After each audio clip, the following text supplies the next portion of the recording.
আমার জওয়ান যুবক সোনামানিকেরা খুব ভালো করে ব্রেনের ভিতরে নেবেন। মহান আল্লাহ পাক আল্লাহ তাআলা নিজের পরিচয় দিচ্ছেন। বিসমিল্লাহির রহমানির রহিম। কুল হু আল্লাহু আহাদ, বলুন তিনি আল্লাহ এক। আয় আল্লাহ, আপনি যদি বলতেন হু আল্লাহু আহাদ, তিনি আল্লাহ এক, তাও তো পূর্ণ শব্দ হতো। কুল বলার কারণটা কি আমার আল্লাহ পাক জানাতে চান। বলুন কুল, বলুন। তার মানে আমার আল্লাহ পাক নবীকে বলতে বলছেন যে আল্লাহ এক, আপনি বলুন। যে আল্লাহ একত্ববাদ পরিচয় দিলেন আমাদের নবীকে ওসিলা করে, ওই নবীকে আমরা ওসিলা বানিয়েছি। আল্লাহ বললেন বলুন, আমার নবী বললেন এক আল্লাহ মানো। কেমন মানব? কোরআনে তার প্রমাণ। কেতাব যে এটাই, এই বই, যারা ইহুদি নাসারা তারা তো জানে এটা বই, এই বই, এই আল্লাহর কোরআন মানবো কেন? আমি আল্লাহর রাসূল আগে বিশ্বাস করো। মিল্লাত ইসলামিয়া ওই সমাজে যারা সাচ্চা সত্য ঈমান এনেছে তাদের আগে আল্লাহকে এক বলে মানতে হয়নি, আগে তাদের বিশ্বাস করতে হয়েছে নবী আল্লাহর রাসূল। নবী যে কথা বলেন সেটা সত্য, নবী যে কথা বলেন সেটা সত্য, কোন রকম সন্দেহ নাই। আমার নবী বললেন মরার পরে আযাব হবে, আরাম হবে, সেটাও সত্য। আমরা কি কেউ কবরে আযাব দেখেছি? কথা বলেন। মরার পরে আযাব হবে দেখেছি? তবে কি শুনেছি? কোরআন হাদিস ইজমা কিয়াসের দলিলে আলেমের মুখে শুনেছি। আমার আপনার নবী বললেন পুলসিরাত পার হতে হবে। কেউ কি পুলসিরাত দেখেছি? আব্বা আমার নবী বললেন জাহান্নাম আছে, হাসর নাসর আছে, জান্নাতও আছে, জাহান্নামও আছে। ওগো নবী, আল্লাহকে এক বলে তখন মানবো যখন আমি আপনাকে আগে প্রতিষ্ঠিত করে নেব নবী আল্লাহ পাকের রাসূল। নবী পাকের কথা মিথ্যা নয়, নবী পাকের কথা সত্য। এটা কোন জায়গায় বলে? এটা কোরআন শরীফে সূরা ইখলাসে লেখা। আল্লাহ এক মেনে নাও, এক বাক্যে মেনে নিল নবী গো আপনার সমস্ত কথাটাই সত্য কথা, কারণ আপনি নিজে থেকে বলেন না আপনার কথাই আল্লাহর কথা। কথা বোঝা যাচ্ছে? তাহলে ঈমান আগে কার প্রতি আনতে হয়েছে? আল্লাহর প্রতি। বিশ্বাসটা আগে কার প্রতি হলো? নবীর উপরে।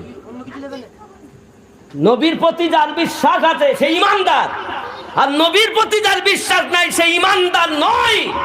কোরআন মাজিদ পারা 1 সূরা আল বাকারা 1 রুকুর পরেই আল্লাহ ঘোষণা করছেন বিসমিল্লাহির রহমানির রহিম। ওয়া মিনান নাসি মান ইয়াকুলু আমান্না বিল্লাহি ওয়া বিল ইয়াউমিল আখির ওয়া মা হুম বিমুমিনিন।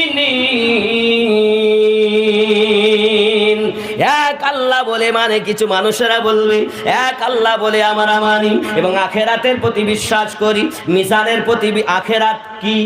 মিজান আখিরাত, পুলসিরাত আখিরাত, হাসর আখিরাত, জাহান্নাম জান্নাত আখিরাত, ওয়াবিল আখিরাতি হুম। আমরা আখিরাতের প্রতি ঈমান এনেছি, এক আল্লাহকে প্রতিষ্ঠিত করে নিয়েছি। আল্লাহ পাক বললেন ওয়ামা হুম বিমুমিনিন, জেনে রাখো তারা ঈমানদার নয়। তাহলে ঈমানটা কি? কারণ নামাজ পড়তে বলেছেন ইমানদারকে, রোজা রাখতে বলেছেন ইমানদারকে, হজ করতে বলেছেন ইমানদারকে, যাকাত দিতে বলেছেন ইমানদারকে। তাহলে সব থেকে গুরুত্বপূর্ণ জিনিস হলো ঈমান, ঠিক কিনা? ঈমানবিহীন আমল বেকার। একটু যুক্তি দেই বাবা। মনে করুন আমল হলো আপনার কাজ, আর ঈমান হলো পুরোপুরি আপনার জীবন বাস্তবায়ন করার জন্য এক সংখ্যা। একজন মানুষের কাজ হলো আমল করবে, আর সেই মানুষটাই হলো পুরো ইমানদার নবীওয়ালা আল্লাহওয়ালা ব্যক্তি, ঠিক কি না?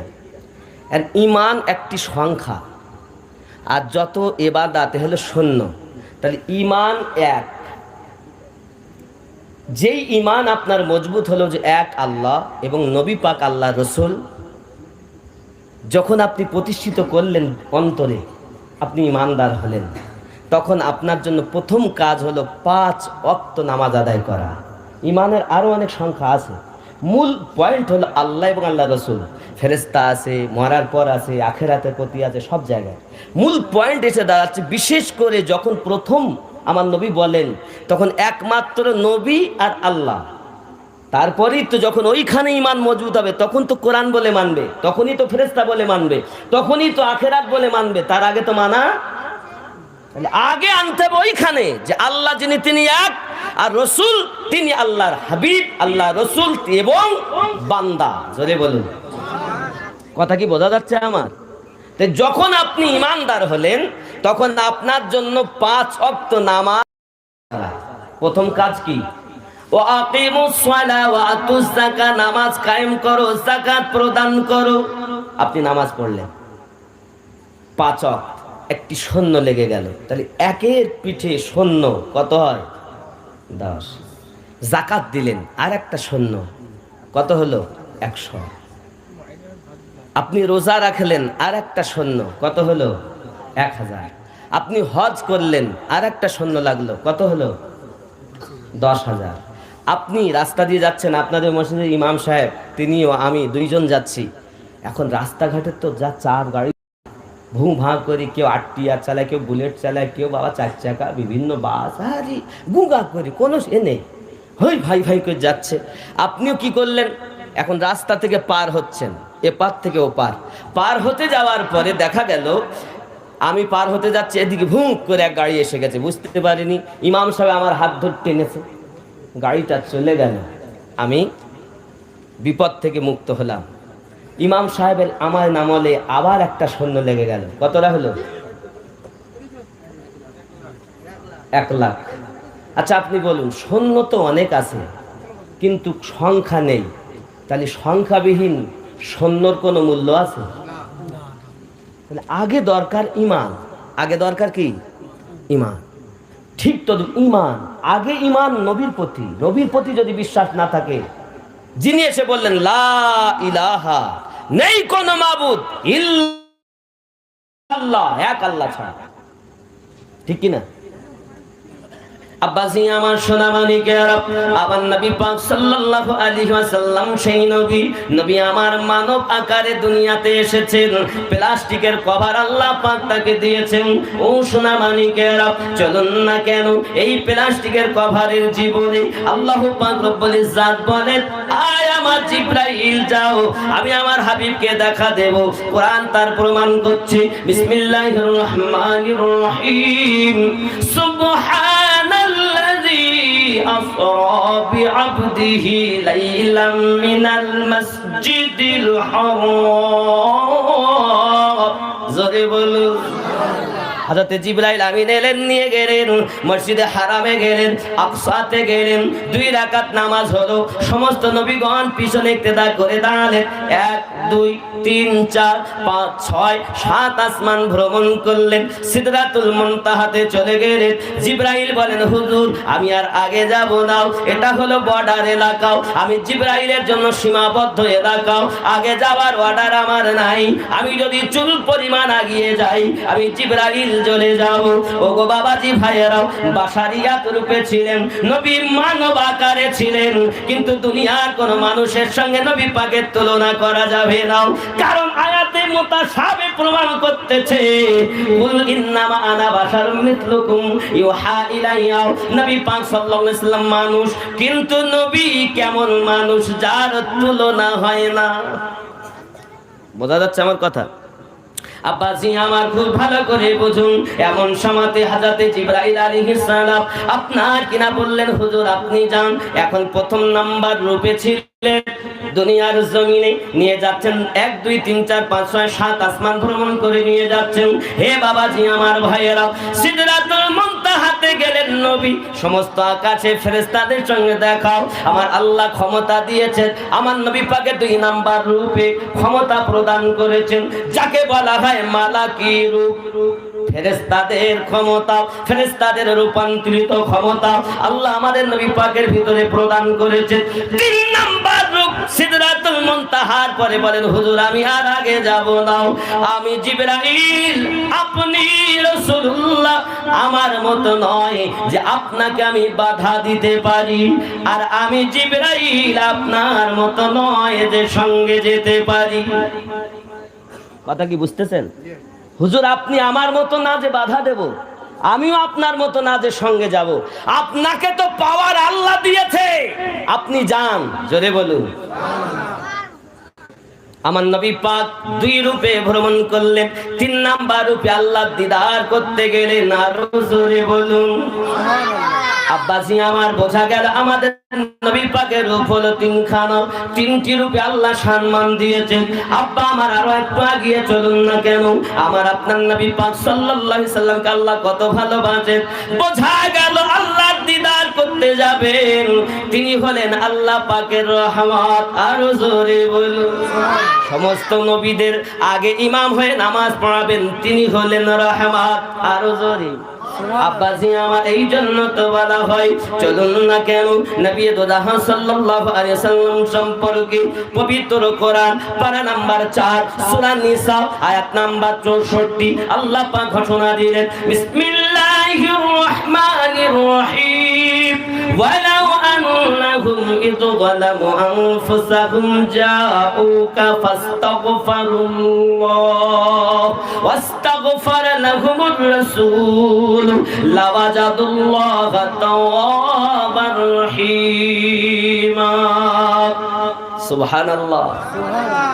अगर कोई अपने नफ्स पर जुल्म कर ले, কেউ যদি নিজের জানের প্রতি জুলুম করে, ওয়ালাউ আন্নাহুম ইয যালামু আনফুসাহুম, হে বাপ আমরা জানের প্রতি জুলুম করিনি, মিথ্যা কথা বলেছি, জুলুম করেছি, নামাজ ছেড়েছি, জুলুম করেছি, সুদ খেয়েছি, জুলুম করেছি, মদ পান করেছি, জুলুম করেছি, দাড়ি কেটেছি, জুলুম করেছি, করিনি?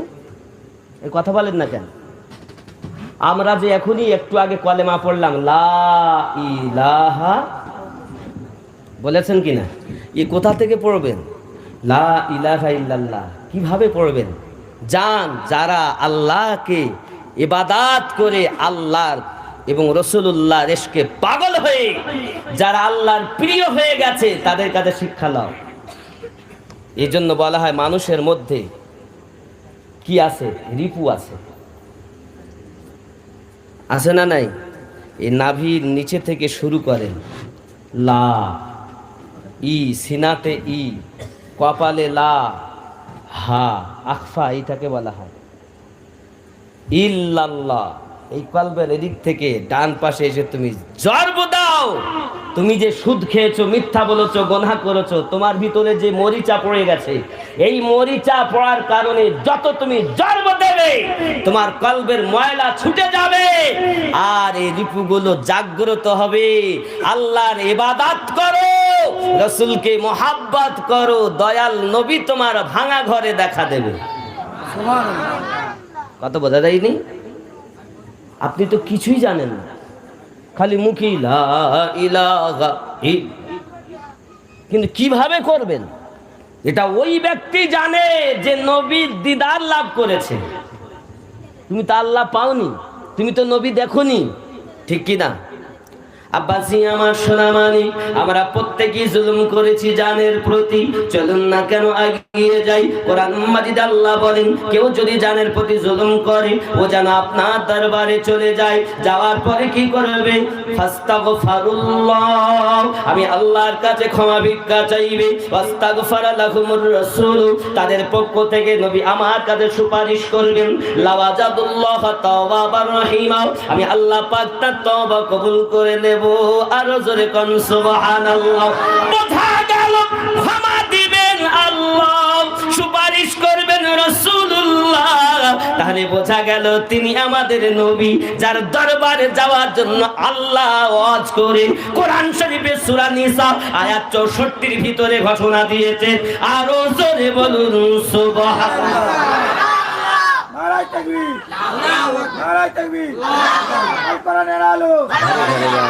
সুবহানাল্লাহ। পাশাপাশি নারায়ে রিসালাত দিতে, কারণ নবী না হলে আল্লাহকে বুঝতাম। এই রিসালাত বলতে গেলেই তো রাগ করে অনেকে। আরে নবী না হলেই তো তুমি রবকেই জানতে না। যে নবীর মাধ্যমে রব জানলাম, সেই নবীরও শান উঁচু হোক। আমাদের বলাই হয়নি, আল্লাহ নিজেই বলেন ওয়ারাফা'না লাকা যিকরাক, मैंने आपकी जिक्र को बुलंद किया है। তো যে নবীর ওসিলায় আল্লাহর একত্ববাদের পরিচয় পেলাম, সেই নবী আমাদের দিল ও জান। আরো জোরে কোন সুবহানাল্লাহ, জোরে বলুন নারায়ে তাকবীর, নারায়ে রিসালাত। এটাই হলো আহলে সুন্নাতুল জামাত। জোরে বলুন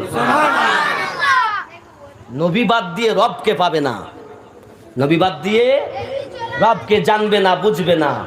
যদি আল্লাহ পেতে হয় তো রসুলের মোহাব্বতই আল্লাহর মোহাব্বত। যত আল্লাহকে দেখা যায় না, সে জন্মই নেয়নি, জন্ম থেকে পাক, হাত পা জবান থেকে পাক। যত বেশি আল্লাহর ইবাদত করা যাবে, যত বেশি নিষেধ আল্লাহর বর্জন করা যাবে, তত বেশি আমার নবীজিকে তুমি দিদার লাভ করবে। আল্লাহকে মোহাব্বত করা যায় না, বলা হয়েছে বিধানে নবীর মোহাব্বতই আল্লাহর মোহাব্বত। আল্লাহর হুকুম পালন করো, তিনি আমাদের রব, মহান শক্তির অধিকারী। যে রবকে ভগবান বলা যায় না, গড বলা যায় না, ঈশ্বর বলা যায় না। কেন? ভগবানের ভগবতী, ঈশ্বরের ঈশ্বরী, গডের গডই স্ত্রীলিঙ্গ। আর আমার আল্লাহ তিনি এমন। বলুন নবী লাম ইয়ালিদ ওয়া লাম ইউলাদ ওয়া লাম ইয়াকুল লাহু কুফুয়ান আহাদ। সুবহানাল্লাহ। এ তো আমাদের ঈমান। আর যেই ঈমান হয়ে গেল তখন নামাজ, ঠিক কি না বলে? ঈমানবিহীন নামাজের কোনো মূল্য। কথা কি বোঝা গেল? আল্লাহ বললেন নবীর দরবারে যাও। অনেকে বলছে না না না, আরে নবীর দরবারই তো আল্লাহর পাওয়া। আল্লাহ তো ওখানেই শান দিয়েছেন যে আবু বকর গেছেন তো সিদ্দিক আকবর হয়ে গেছে, যেরকম ওমর গেছেন তো ফারুকে আজম বেনে গেছে, উসমান গেছেন তো জিন্নুরাইন হয়ে গেছে, আলী গেছেন তো হায়দারে কাররার হয়ে গেছেন, কালো বেলাল গিয়েছেন তো শ্রেষ্ঠ মুয়াজ্জিন হয়ে গেছেন, জাহান্নামী গেছেন জান্নাতি আমার নবীর ওসিলায় হয়ে গেছে। আমাদের নবী 10 জন সাহাবীকে জান্নাতে টিকিট দিয়ে দিয়েছে। জান্নাত বানানেওয়ালা রব আর জান্নাত বন্টন করনেওয়ালা আমাদের নবী রহমত, যার সম্পর্কে আল্লাহ বললেন ওমা আরসালনাকা ইল্লা রাহমাতাল লিল আলামিন। কোন মৌলবি দলিল নয়, কোন মুফতি দলিল নয়। শরিয়াতের দলিল হলো 4টি। ফার্স্ট কোরআন, 2 সুন্নাহ, 3 ইজমা, 4 কিয়াস। এই শরিয়াতের 4 দলিলের উপরে যদি হয়, আবার যে আয়াত যেখানে হয়েছে, যে কারণে হয়েছে, ওই কারণটাকে সঠিক মেনে যদি বিশ্বাস করা যায়, অবশ্যই ওই ব্যক্তি ঈমানদার। জোরে বলুন সুবহানাল্লাহ। আম গাছের ছাল জাম গাছে জোড়া দিলে আমরা মেনে নেব? কথা বোঝা যাচ্ছে? আমরা বক্তা সমাজই খারাপ, আপনাদেরকে শেষ করে ফেলেছি। আপনাদেরকে সঠিক তত্ত্ব বুঝতে দেইনি, নবীকে বুঝতে দেইনি, আল্লাহ যে আমাদের মহান স্রষ্টা তাকে বুঝতে দেইনি। বাবা, ওই আল্লাহ যদি চান সবকিছু হয়। ইজ্জত দেন তিনি, সন্তান দেন তিনি, মউত দেন তিনি, রিজক দেন তিনি। তিনি এত দয়ালু। আমরা তো নামাজও পড়ি না, পড়ি গো ঠিক মতো পড়ি, ঠিক মতো ঘুমাচ্ছি। এ দয়া কার? আমার আল্লাহ। তোমার মা, তোমার বাপ তোমায় যত ভালোবাসে, তার থেকে আমার আল্লাহ তোমাকে আরো 70 গুণ বেশি ভালোবাসে। জোরে বলুন সুবহানাল্লাহ। একজন ব্যক্তি শুধু এরকম ডাকছেন, সানাম সানাম, মানে মাটির একটা পাথরের সুন্দর করে মূর্তি বানাইছে, বানানোর পর ডাকছে সানাম সানাম, পুজো করে তার। হঠাৎ একদিন তার মুখ দিয়ে বার হলো সামাদ। আর এই শব্দটা আছে না কোরআন শরীফে সূরা ইখলাস আছে, আল্লাহুস সামাদ, আছে না নাই? এই সামাদ শব্দ যেই বেরিয়েছে, আব্বা আমার যেই জবান থেকে বেরিয়েছে, সঙ্গে সঙ্গে আওয়াজ আসছে, লাব্বাইক ইয়া আব্দি লাব্বাইক লাব্বাইক। চতুর্দিকে তাকাই, কে আমার ডাকের উত্তর দেয়? ফেরেশতারা বলেন, আল্লাহ, আপনার বান্দা আপনার সঙ্গে নাফরমানি করেছে, আপনার হুকুম পালন করিনি, নিষেধ বর্জন করিনি, আপনার দুনিয়াতে জীবন যাপন করে, আপনার দেওয়া রুজি খায়, আবার আপনার সঙ্গে নাফরমানি করে, আপনার সঙ্গে নাফরমানি করে। আল্লাহ 70 বছর পরে অনিচ্ছাকৃত বশত সামাদ বলে ডেকেছে, আপনি তার উত্তর দিলেন। আমার আল্লাহ বলেন, ফেরেশতারা, আমি তো 70 বছর ধরে অপেক্ষা করি আমার বান্দা কখন আমায় ডাকবে, আমার বান্দি কখন ফিরে আসবে। পাহাড় পাহাড় পরিমাণ গুনাহ করে ফেলেছে, হে বাবা ফিরে এসো, তওবা করো, আমার আল্লাহ বড় দয়ালু, তোমার জীবনের গুনাহ মাফ করে দেবে। ক্ষমা করবেন আল্লাহ, সুপারিশ করবেন রাসূলুল্লাহ। এই আয়াতে কারিমা সূরা নিসার আয়াত 64টা মদিনার একজন মানুষ তেলাওয়াত করে আপনার কিনা মদিনায় রওনা দিয়েছেন। বাবা পৌঁছিয়েছেন যখন সাহাবী রাসূল রিদওয়ানুল্লাহি তাআলা আলাইহিম আজমাইনদের সঙ্গে দেখা হলো। ও বাবাজি ভাইয়েরা, আমাকে দয়াল নবীজির ঠিকানাটা বলুন না, কোথায় গেলে নবীজিকে দেখতে পাবো? সাহাবী রাসূলেরা কান্না শুরু করে দিয়েছেন, কে আপনি, কেন এসে এমন করে নবী নবী করতেছেন বলুন? উনি বলতেছেন, আমি কোরআন শরীফের সূরা নিসার আয়াত 64টা তেলাওয়াত করেছি। আল্লাহ পাক ওয়াদা দিয়েছেন, নবী পাক সুপারিশ করলে আল্লাহ পাক তাকে ক্ষমা করে দেবেন। আমার নবী পাক ওসিলা প্রয়োজন আমার, এই জন্য নবী পাককে খুঁজতেছি। একবার বলুন নবী পাক কোথায় আছে?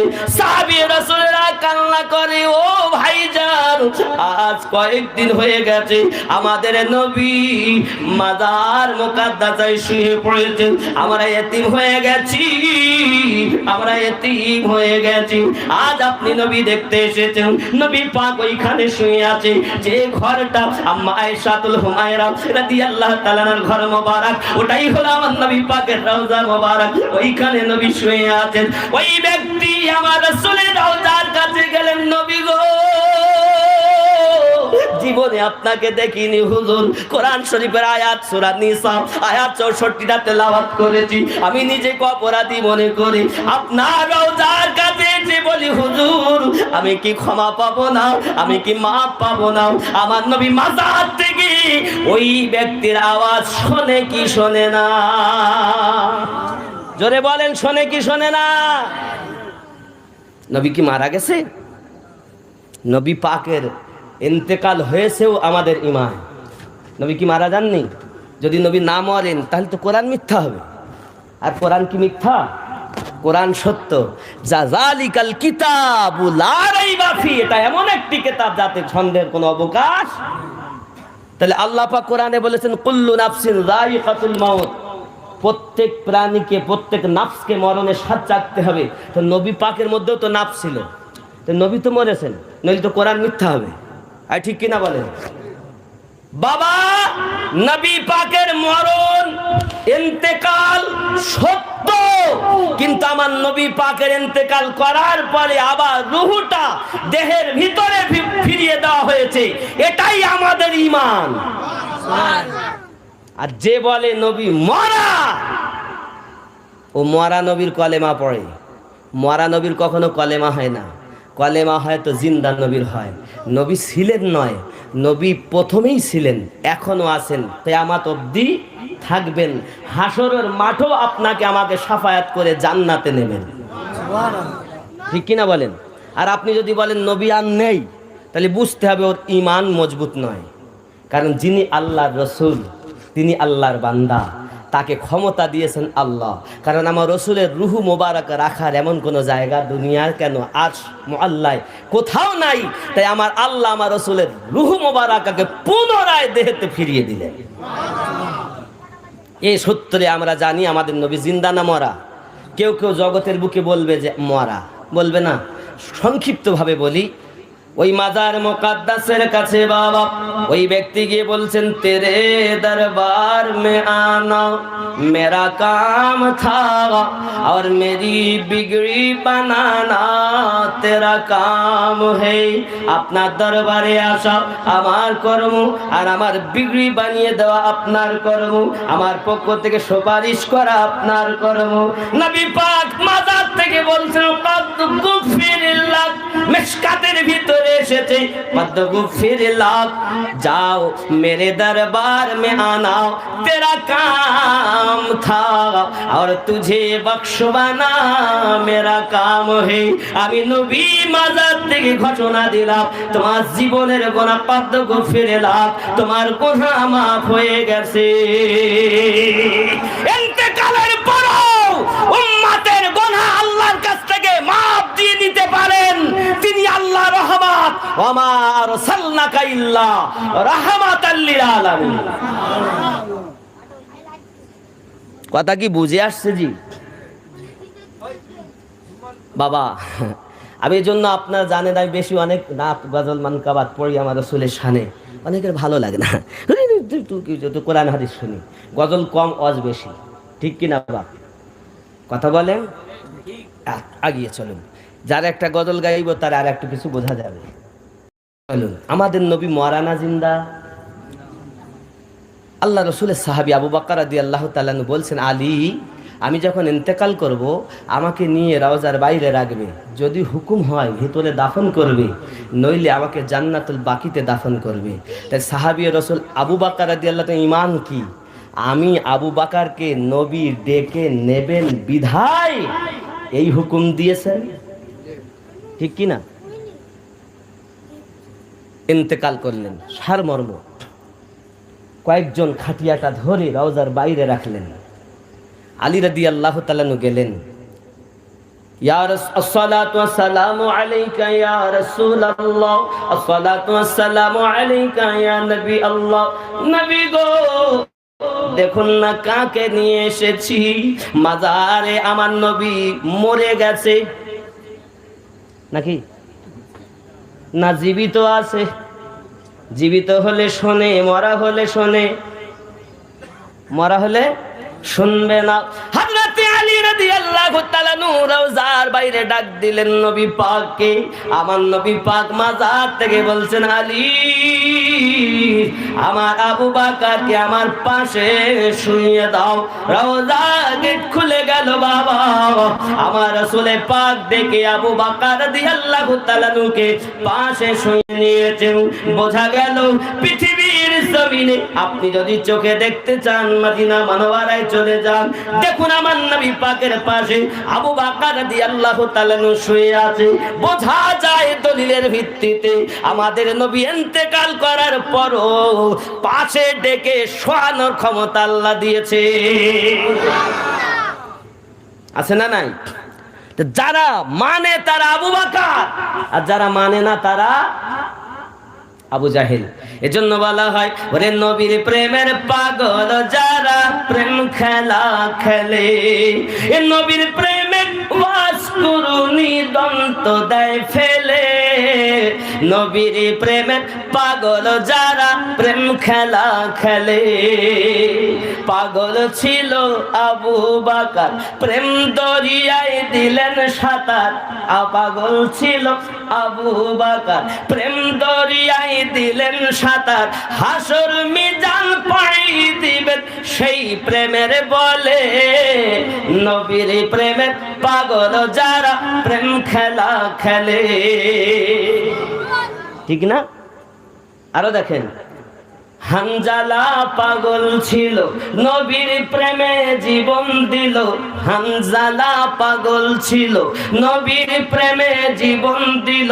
গোসল করাইল তার ফেরেশতার দলে, এ নবীর প্রেমে পাগল যারা প্রেম খেলা খেলে। আমার নবী আপনার নবী সাবিত কিরাম রিদওয়ানুল্লাহি তাআলা আলাইহিম আজমাইনের সঙ্গে বক্তব্য দিচ্ছেন, তিনি আলোচনা করছেন। হঠাৎ কান্নার আওয়াজ, কে কাঁদে। দেখা গেল কেউ কাঁদে না, কোন মানুষের কান্নার আওয়াজ নয়। একটি খেজুরের কাঠ কান্না করতেছে, যার নাম উস্তনে হান্নানাও। কেন কাঁদো? বলে আমি আমার নবীর প্রেমে কাঁদি। হে বাবা, খেজুরের কাঠ আমার নবী চিনেছে, চিনল না কিছু হতভাগা দুনিয়ার মানুষ আমার নবীর বিরহে কাঁদতেছে। তাই তো বলে নবীর প্রেমের পাগল যারা প্রেম খেলা খেলে। তুমি তো নবী চিনলে না।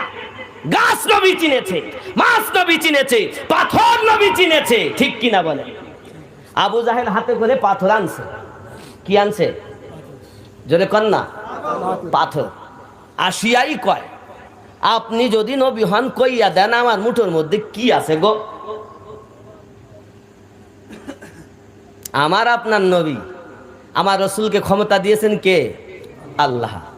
নবী পাক বলছেন, আমি কইব না তোমার হাতে যারা আছে তারা কইয়া দেবে যে আমি কে? সুবহানাল্লাহ। আবু জাহেল লাভ মেরে উঠেছে, এরকম তো জীবনে শুনিনি রে। আমি বললাম কেমনে, প্রশ্নটা হলো কেমনে, আর উত্তর আসে কেমনে? সুবহানাল্লাহ বলে। তিনি আমাদের নবী। আহা, আবু জাহেল দেখতেছে ওর মুঠোর মধ্যে কি আছে? কি আছে? পাথর। এখানেও একটা গজল করেছি আমি, নেটে শুনে নেবেন। আমি খালি একাত কলি করি, আপনাদের উপমা দিচ্ছি। নূর নবীজি যে মুজিজা দেখিয়ে গেছেন এ ধরায়, হবে না কারো দ্বারায়। আবু জাহেলের হাতের বেজান পাথরকে কলেমা পড়ায়, হবে না কারো দ্বারায়। জোরে বলো তলোয়ার হাতে নিয়ে সাথে ওমর চলে নবীর ঘর, ওমর চলে নবীর ঘর। তলোয়ার হাতে নিয়ে সাথে ওমর চলে এ নবীর ঘর। গিয়ে সে তা কাটবো মাথা দো জাহানের বাদশাহ। শুনে কালাম হয়ে গোলাম ওমর ঝোঁকে নবীর পায়, হবে না কারো দ্বারা। ঠিক কিনা?